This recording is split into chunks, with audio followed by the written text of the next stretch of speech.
আমরা ফেশিয়াল রিজুভিনেশনের জন্য যেই প্রসিডিওরগুলো ইউজ করছি তার মধ্যে খুব কমনলি ইউজ হচ্ছে ফিলার। এখন এই ফিলার নিয়ে অনেকে রিসার্চ করে চিন্তা করেন যে এর কি সাইড ইফেক্ট হতে পারে। আপনি যদি দক্ষ হাতে ফিলার দিয়ে থাকেন তাহলে এর সাইড ইফেক্ট খুবই মিনিমাম।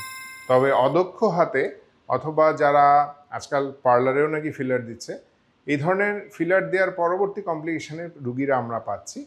তার মধ্যে কমনলি হচ্ছে স্কিন নেক্রোসিস, মানে ফিলারটা যখন দিচ্ছে হয়তো খুব বেশি পুশ করা অথবা কোনো ব্লাড ভেসেলে যাওয়ার জন্য সেই জায়গার স্কিনটা অনেক সময় নষ্ট হয়ে যাচ্ছে, অথবা ফিলারটা স্টেরাইল ওয়েতে না দেওয়ার জন্য সেখানে ইনফেকশন হয়ে যাচ্ছে।